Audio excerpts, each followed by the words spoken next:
I don't remember exactly when it started, but somewhere along the way, I began to feel a quiet discomfort. Not loud, but heavy. And it felt like this. Like that moment when you look at the screen and think, huh? Did I just miss something? But then a second later, you rush past it, and maybe you're scrolling again. I have moments like that too. And I thought for a long time that I was okay dimming it. But recently, this started to feel wrong. Because it kept appearing, and I don't know how to dim her anymore. It's no longer just, did I miss something? It's, I am missing something, and it feels very important. Not just to me, but to all of us. Let's say we're watching a video about politics, or gender, or immigration, or LGBTQ rights. And before we even finish half of it, you feel this invisible question hanging in the air. Which side are you on? And if you can't decide, you start to feel out of place. You worry about being canceled because belonging seems to apply only when you're fully committed, and anything that falls in the gray area is better left unsaid. Oh, have you ever had a moment where all of a sudden something in you that you never even cared started to feel wrong? Because someone keeps telling you through a screen, fix this now. If you don't, you're falling behind. Everyone else has. About your body, your skin, your weight, or even your own timing. And before you realize it, having a problem has become your normal state. You walk past a place you've known for years. That small mountain, that row of trees, that rice field you used to play beside as a child. And one day, it's gone.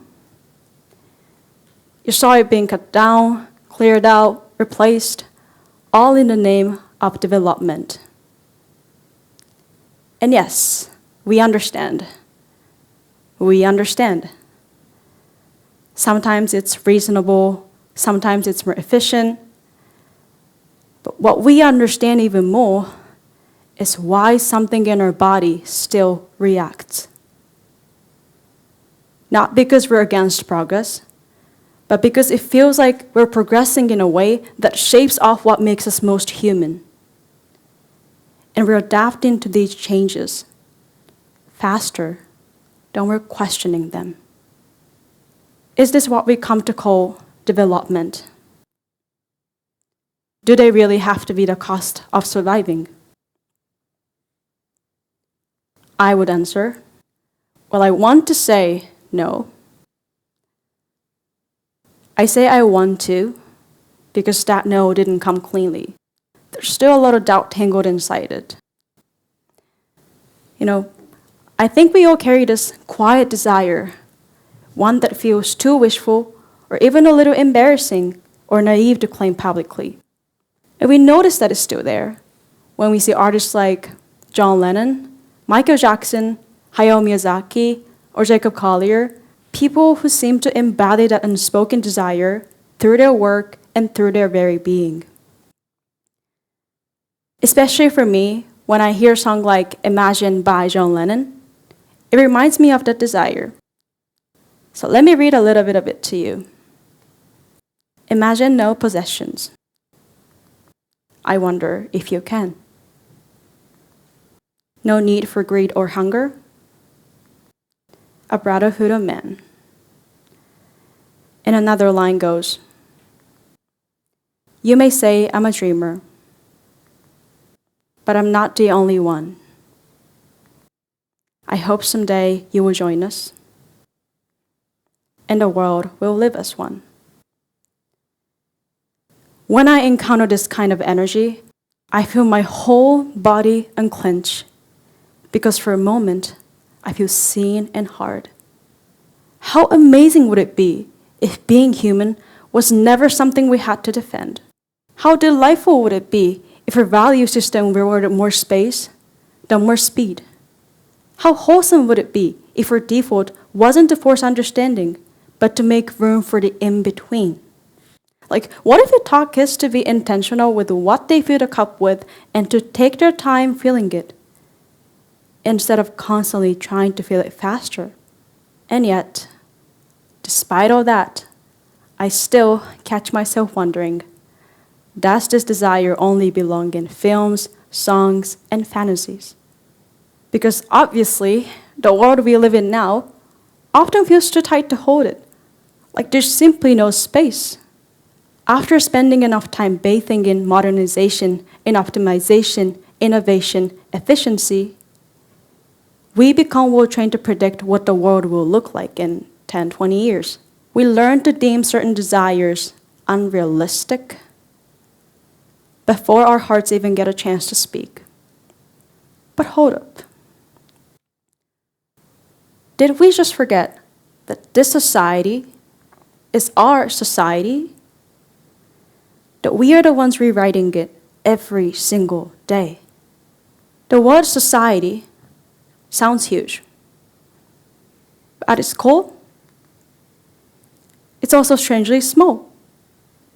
It's dynamic, yes, but it's also right here, just around the corner. And that, I think, is where the key is hidden. Look, when I really started paying attention, I was surprised by my own ability to obsess over certainty, by how naturally I pressured myself to hustle, to optimize, to chase efficiency. Let me give you a few examples. I would make extremely detailed to-do list because planning gave me a sense of certainty and it made me feel safe. Just for a moment. Or I'll skip my own thinking altogether and go straight to AI because I told myself I don't have time to let my thoughts fully form. Or I would find myself tapping on a random social media app, almost on autopilot, trying to catch up with other people's lives that I didn't even care that much about, but just because I felt like I had to. It wasn't just them. It wasn't just the system pressing in on us. It was also me pressuring myself to get more done, to get more validation, be faster, be more efficient, more. Now, it seems like the steering wheel has been in our hands all along. Protecting our humanness, our softness, our uncertainty, our contradictions, our differences is one of the dearest and bravest things we can do. I believe it's vital, and I believe it's possible. And what makes me believe this even more is what I've lived. When I look back at those moments that I still carry with me like a treasure, I didn't cherish them because they were efficient, or because everything went according to the plan, or because they earned me validation. I cherish them because they touched something real in me. In fact, those are the moments when the stories I learned to trust about the world, how it should work and look like, stopped making sense. They fell apart right in front of me. And here's how it looked. This girl right here is me 17 years ago. Getting ready for a traditional Japanese summer festival, looking a little excited and feeling pretty, maybe. At that time, the only language and culture she knew was Japanese, and everything else felt foreign and distant. So I remember in Kyoto, unconsciously projecting the narratives I learned onto this group of tourists who weren't Japanese. Of course, I never said it out loud or acted on it, but I would look at them and think, oh, they're probably like this. Oh, they might act like that. It's hard to admit, but there were so many myths I blindly believed about the outside world. And they felt so true. Until my new reality began to challenge them. I learned another language, as you can tell. And living between languages and cultures challenged those beliefs and taught me through real experiences that our humanness is what matters the most, always. When nuance was listened to, when either of us felt safe enough to say, I don't know, when mutual respect came before forced understanding, that was always where the most meaningful change happened. That was always where the real, deep connections were formed. And they lasted. So my lived experience taught me to set aside the labels. XYZ people this, XYZ country that, success this, beauty that. And meet anyone simply as a human. Because our softness, our humility, is not a weakness. It is a strength, and it will always be the source of our deepest abundance. But the question is, how do we stop ourselves from shedding it? Yeah? I believe it depends on our really small day-to-day choices. Are we brave enough to stand in the in-between, in the gray area, when it is our truth? What if instead of rushing for an answer, you try telling yourself, I have time, and let yourself breathe for just a minute? What if you stopped punishing yourself for not being productive enough and started loving and integrating what you're proud of and what you usually try to hide?